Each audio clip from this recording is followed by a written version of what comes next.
Hey guys, we have people ask all the time about a couple of different things. One is, net carbs versus total carbs, and how do you know if something affects you or not? And the other thing that we always hear is that when you eat too much protein, you'll affect your blood sugar. Now, I've posted my little rant about glucogenesis so many times, it's getting to be old, but I figured, hey, maybe we'll just kind of throw this all together here and put it into one and see what happens. So, one of the ways that you can really tell how things affect you, and this is for people that aren't even diabetics, is to use a blood meter, blood glucose meter. It really is a good way to keep track of how your body reacts to different foods. Just because you're not, haven't been diagnosed as type 1, but type 2 diabetic, or type 1 for that matter, or type 1.5, doesn't mean that you shouldn't be testing your blood sugar. It's a really good indicator of your overall metabolic health. It gives you an idea of how different foods affects you, how waking up at different times affects you, exercise, things like that. So I figured today we'd go over that real quick. The first thing we want to do is I'm going to kind of explain things how I see it and how I do things. I test myself. I have a little blood meter right here. Right now I think these are like $9 at Walmart, and then you get a container of 50 test strips for another $9, 15 bucks. You probably need to get a little Lancet thing, which because I am brain dead, I can't get out of here. But this, I think this is like $1.49, and then you get like 100 Lancets for another $2 or something like that. So if you test yourself frequently, you get an idea of how different things, how you react to different types of foods, and also stress level, how you're sleeping, effects of exercise.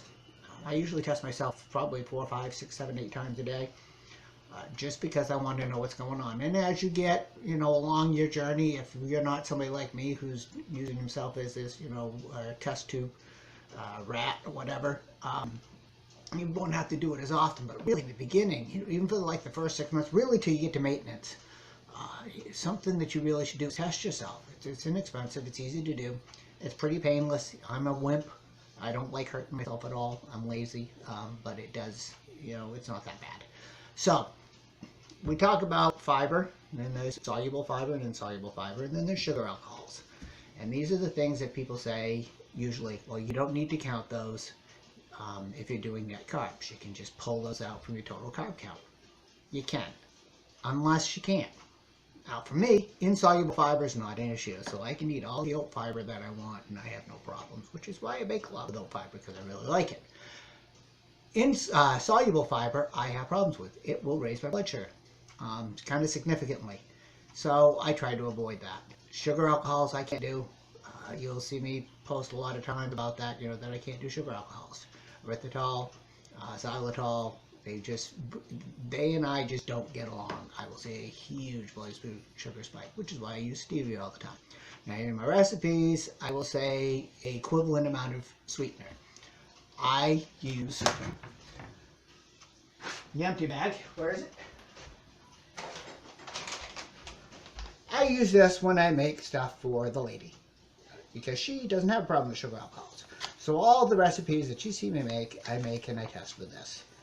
This is twice as sweet as sugar, but how I do things is I use this, and I have a jar up here in the cabinet of straight erythritol that I also use, which is 1:1 on sugar. Actually, it's a 1.3 to 1 on sugar, but close enough. 1:1 on sugar. So when I make a recipe, before I post it, I've done it like at least 3 times, usually 7 or 8 times. And so when you see my recipe say, 1 cup of sweetener or equivalent, that means that if it's the same amount as you would for sugar. So if you're using straight erythritol or Swerve or Sucrin or something like that, or two of you that have 1:1 ratio on the back of the bag, and it says 1 cup equals 1 cup of sugar, then you'd use that straight. Using something like Pure here, which really bugs me the way they spell it, but never mind. Pure, that is 1/2 cup equals 1 cup sugar. So in my recipe, if I say it's 1 cup worth of sweetener, and you're using Pure, you can use a 1/2 cup. So it's whatever's equivalent to 1 cup sugar. Try to make this as easy as possible for everybody. But getting back to where I was going with that, I can't, if I make something with this, I can't eat it. It's erythritol. It's like the blood sugar.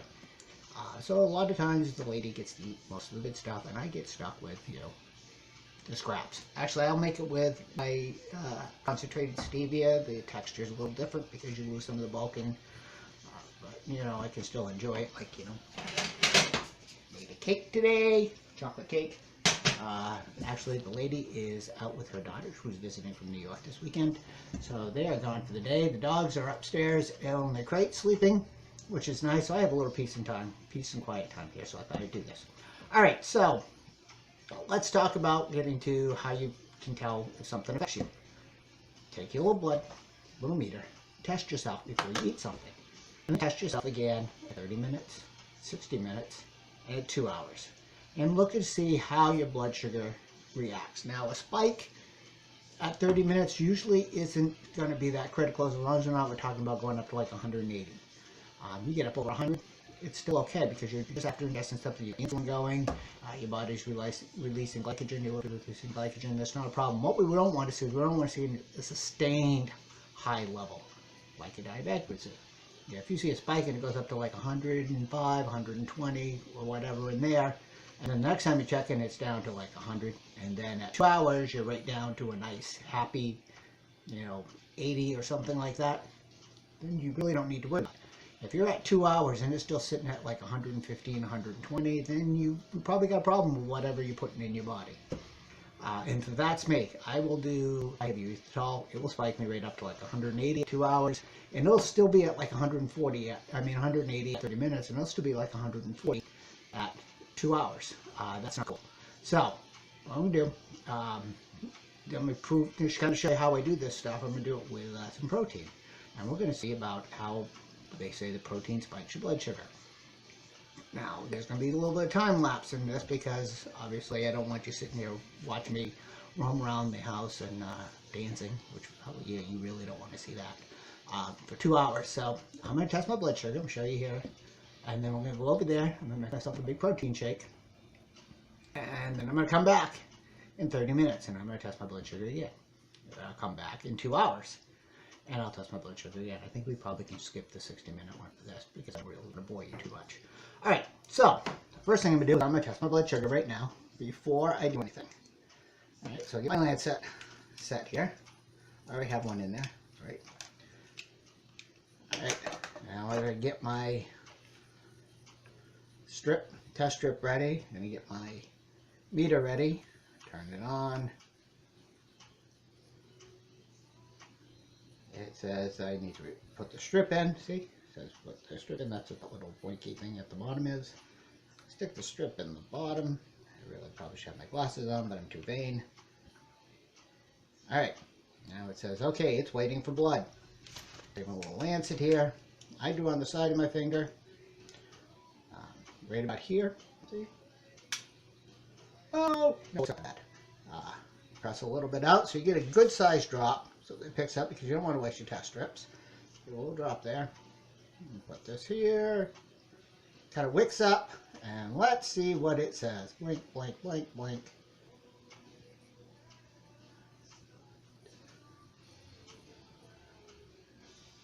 $104.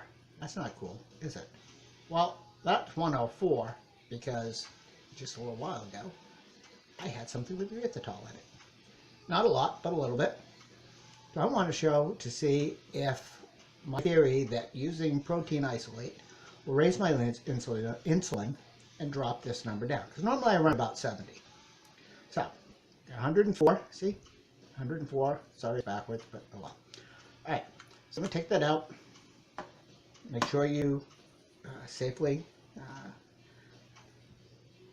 dispose of any of this stuff, because it is, a biohazard. So, I have a little bag over here, since I am a paramedic, I have all this stupid crap around, but I've got a little bag over there that I'm going to throw my bio stuff in. And I'm going to go over to the, over here, and I'm going to make myself a protein shake. So, plug in the blender. Now, I got myself some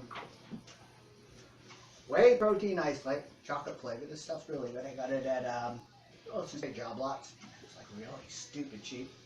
How big is this? 3 pounds for $10. Yeah, I'll take it. This is 25 grams worth of protein per scoop. Now I never trust the scoops, so I measured out. So the scoop is supposed to be 32 grams. So I've got my little scale over there, my kitchen scale, which you should have one of those.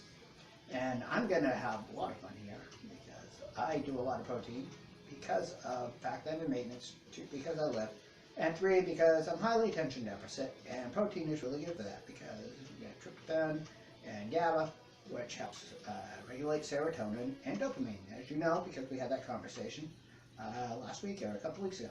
So I'm going to go over here and make a shake, and I'll be right back.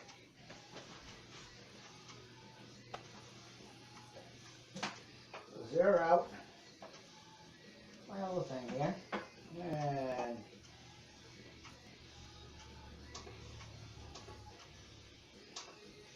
and good to show because this says 1 scoop is 32 grams. Now I just did a scoop and it's 36 grams. So I want to come up with a total of 64 grams so that I get a nice even 50 grams worth of protein. And keep going here. There we go. So that comes out to be about 2/3 of a cup. Now 50 grams of protein is a lot. And for most people that would be way too much. Probably should do about 30 grams per serving. But again, like I said, my situation's a little different. Plus, it's a extreme case. So I want to kind of show something extreme here. I want to see what happens to my blood sugar when I have a shitload of protein. Everybody says too much protein is going to spike your blood sugar. So I'm going to take this. And the theory is, medical theory is that within 5 minutes, my insulin should raise significantly because of the protein in my body. So that means at 30 minutes, my insulin is raised and my blood sugar isn't. I should see a number below 104, which is what we saw earlier. If my insulin doesn't, if my blood sugar goes up in conjunction with that insulin release, I'm either going to see the same number, or according to everybody who says the protein spikes blood sugar, I'm going to see a huge number. Let's see what happens. Now I warn you, I have a Blendtec. It is pretty much like the Mack truck of blenders. It's loud, it's powerful. I think it can rotate the earth if it wanted to. So just be prepared that this might be a little loud. If you can swing one, I really recommend them. They're awesome.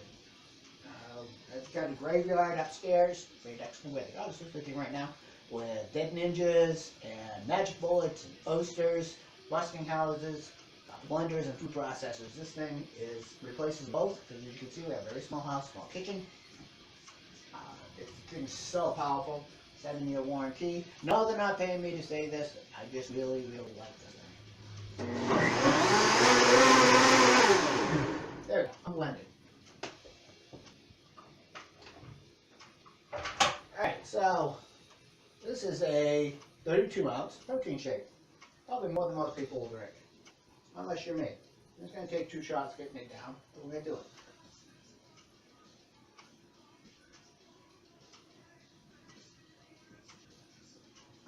And not only am I going to have 50 grams of protein, I'm going to drink it quickly because I really want to get all that protein right away, just to kind of prove a point.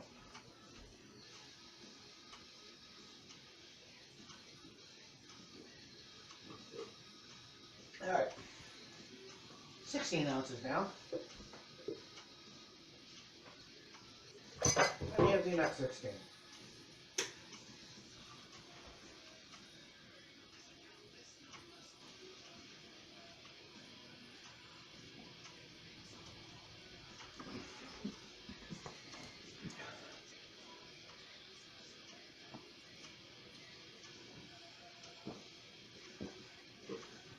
All right, so I don't know if you can see my watch here right now, but it says the time is 1:25. So I'm going to come back at what, 1:55? Yeah, I'll be back at 1:55. Show you my watch here, and then we'll go at 30 minutes, and we'll see what happens with my blood sugar. All right, I'll be back.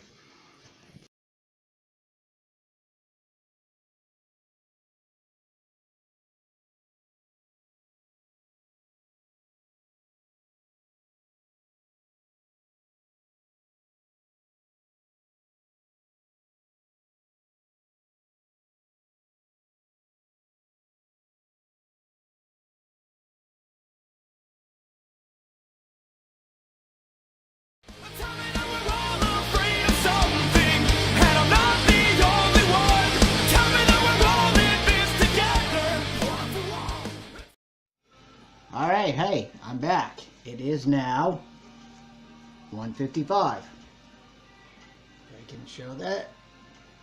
See, 1:55. All right, so let's see how my blood sugar is. Now remember, I had a tablespoon of erythritol about 30 minutes before I started this video. Back in the beginning of the video, I had it in my coffee, and we already told you that erythritol will spike my blood sugar, and it did. Normally I sit around 70, and I showed you a number, I think it was 104. And then after that, so before I came back here, I just made a super concentrated protein shake that was 50 grams of protein and a cup of coffee. Or for me, a cup of coffee, which is a lot more than most normal people have. But, so there was, so I had 32 ounces worth of coffee with 50 grams worth of whey protein. Now, conventional wisdom, you know how I hate that word, says that should spike my blood sugar way the hell up, because everybody says too much protein spikes your blood sugar. Now, I've already had 100 grams of protein so far today, so this makes me 150, I mean, and that's 50 out of whack. Most people should probably do about 30 out of whack. So, yeah, we should see something here. Now, if I am correct, my blood sugar number should be either, I would say, in the 104 range, or maybe a little bit above, a little bit below. No more variance than, I would say, 5 points above and below 104. Partially is because these things they have a 20% variance of accuracy. And even if you spend more money on one, you're still only, that's all you're going to get. But it gets you in the ballpark. And the big thing about these is it's not seeing as much how high the number is, unless they're really stupid high. But seeing the variances, you know, how you go up, how you go down, what affects you. So we're going to see this. So like I said, I'm going to say that I will probably be no more than 110 and probably no less than, we'll say, 95. I'll give myself a little bit of a big one to that. I don't expect to see a big drop because I already know that erythritol really, really affects me badly. The protein should up my insulin level. It should help flush some of that glucose out. But I'm also ingesting a lot of protein, so it's going to have to do something with that. So I should see at my 30-minute window here,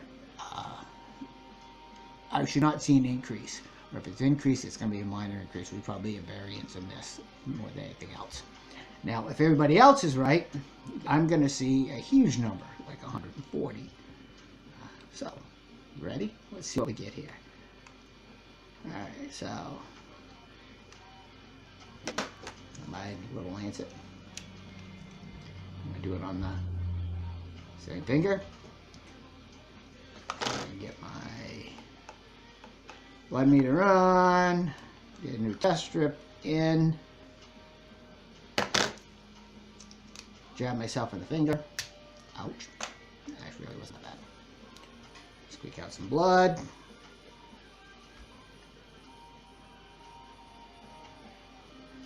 And let's see what we get.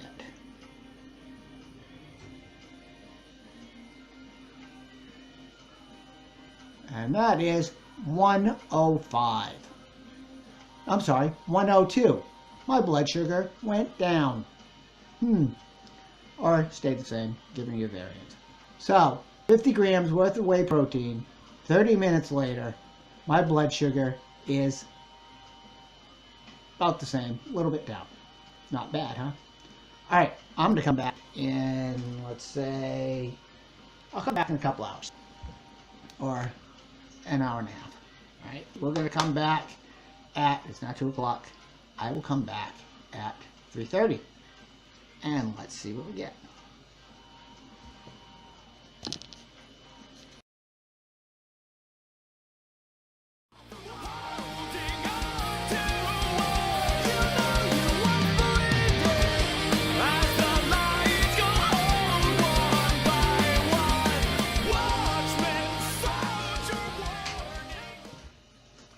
Now I know I said I'd come back in an hour and a half, but I figured I'd try it at the 60-minute mark just to see what was going on. And just so you can see, That says 94.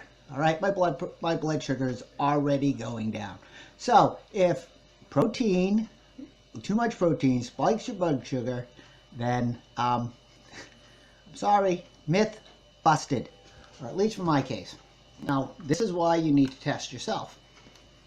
Make sure that you always test yourself so that you know how different foods affect you. And you can kind of learn what your body likes and what your body doesn't like. Obviously, my body likes protein. And if, just going back and recapping here, I had a tablespoon of erythritol in my coffee. Tablespoon, teaspoon. Tablespoon erythritol in my coffee. Now, let's see, 90 minutes ago. Right? Yeah, 90 minutes ago. At 30 minutes after my erythritol, I had a blood sugar of 104. And then I had 50 grams worth of protein all at once within a matter of a minute. Took my blood sugar again at 30 minutes and it was at 102. I just took again at 60 minutes and it's 94. Now, these are the type of things that you really need to do so that you can understand how different foods affect you. And again, like I said in the beginning, this isn't just for diabetics, it's for anybody who's on a ketogenic diet that wants to see, what they can handle for foods, what they can't handle for foods, proof to themselves different things that you hear out there that people tell you, and test them on yourself and just see what happens. It's the N=1 experiment here, because it comes down to what happens to me, what happens to Dr. Fung, Dr. Westman, Ben McDonald, the random person on the interwebs. It really doesn't apply to you. They're not in your body. They're not you. And everybody is different. So I just wanted to do a little thing here for you, because I had the time today, and it was it's actually quite around here. So I hope you found this helpful. I hope that if you don't have a glucose meter, that you pick one up. Like I said, this one here is the Rely On Prime. It's $9 at Walmart. Test strips. You get 50 of these little things here for $9. You get the Lancet holder and little Lancets. Oh, and they give you a nice little case to keep everything in. So for under $25, you can have something that will actually help you keep track of your health and not have you guessing, not having you spend all this kind of money on co-pays and stuff going to the doctors. You need to be involved and invested in your health and in your future, in your life. The best way to do that is to be involved and learn. Read everything, question everything, test on yourself, and most importantly, love yourself. Just be good to you, and just be good to you. Just love yourself. All right. I hope you found this helpful. I hope you have a wonderful weekend. I'm waiting for the lady to get back. I have some chocolate chip cookies in the oven. I have the cake that I made earlier. We're going to have a turkey for dinner with her daughter. She only gets to see her a couple times a year. It's pretty awesome. And it's really nice for me to see them all together, which is really kind of cool. So, just make sure your day is full of love. And remember, the most important person on this planet is you. Alright? And without you, we don't have you. And I know that sounds kind of stupid, but it's the truth. Alright? So, remember, I got your back. We all have your back. And, keto-fy everything, baby. Alright, have a great day. Love you. Bye.